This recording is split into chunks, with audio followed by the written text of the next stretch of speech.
How many times did you pick up your phone today? 10 times? 50 times?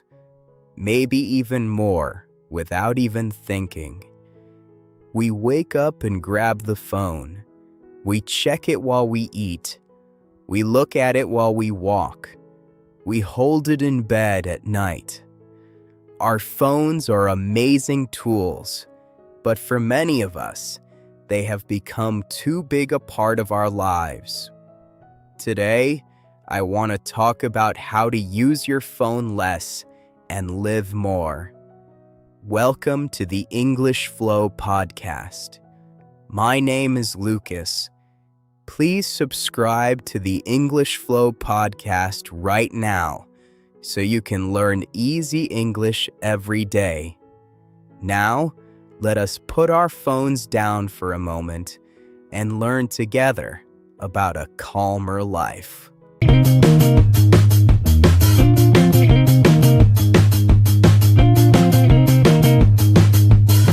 First, let us be honest about the problem. Phones are made to keep us looking. The apps, the videos, the messages, they are all designed to pull us back again and again. So it is not your fault that it is hard to stop. Very smart people made these apps very hard to put down. But once we understand this, we can take back control. The first step is to see the problem clearly. We are spending too many hours on a small screen, and we are missing real life. Let us talk about what too much phone time does to us. First, it steals our time. Many people spend 3, 4, or even more hours a day on their phones. Think about what you could do with that time. You could read, learn, exercise, or be with the people you love. Second, too much phone time tires our mind. Our brain gets full of noise and never rests. Third, it can make us feel sad as we compare our life to the perfect lives we see on screens. The phone gives us a lot, but it also takes a lot. Let us talk about the phone and real life. When we look at our phone too much, we miss the real world around us. We sit with our family, but we look at the screen, not at them. We walk in a beautiful place, but we look down, not up. We eat good food, but we do not really taste it. Life is happening right in front of us, but we are looking at a small, glowing rectangle. The real world, with real people and real moments, is so much richer than any screen. Now, here is something important. The goal is not to throw your phone away. Your phone is useful. It helps you talk to family far away. It helps you find your way. It helps you learn, like with this podcast. The goal is balance. The goal is to be the boss of your phone, not to let your phone be the boss of you. We want to use the phone for good things, and then put it down and live our real life. Let me share some simple ways to do this. Here is the first tip. Turn off notifications. Those little sounds and buzzes pull you to your phone all day. Each one breaks your focus. So go to your settings and turn off the notifications you do not really need. When your phone is quiet, you will pick it up much less. You decide when to check it, instead of the phone calling you all the time.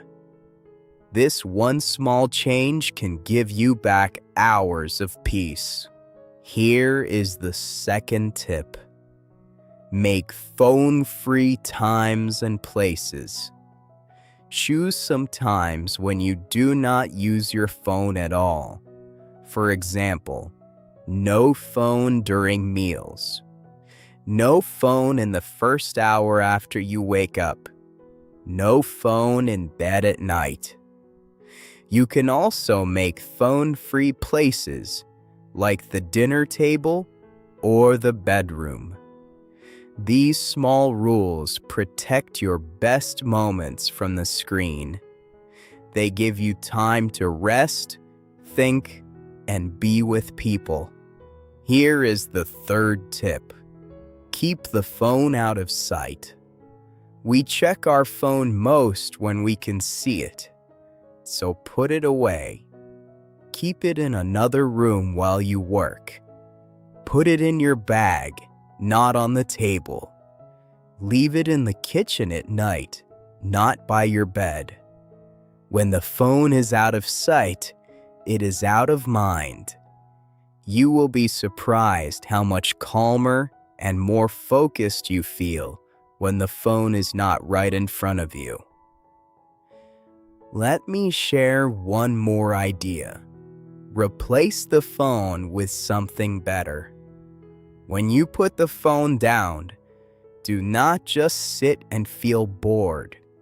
Have something good ready to do instead. Read a book, go for a walk, call a friend, play with your children, work on a hobby. When you fill your time with real happy things, you will not even miss the phone. The phone is most powerful when we are bored, so beat boredom with real life. Now, let me show you my favorite secret. You can use your phone for good, like learning English. Your phone is not all bad. It can be a wonderful teacher. Instead of spending an hour on videos that you forget, spend that time learning. Listen to an English podcast like this one. Use an app to learn new words. Read a short English story. When you use your phone to learn, your screen time becomes useful. So use your phone less for noise and more for growing. That is the smart way. We have learned so many helpful things about using our phones less today. We learned that phones are made to keep us looking, so it is hard to stop. We learned that too much phone time steals our time, tires our mind, and can make us sad.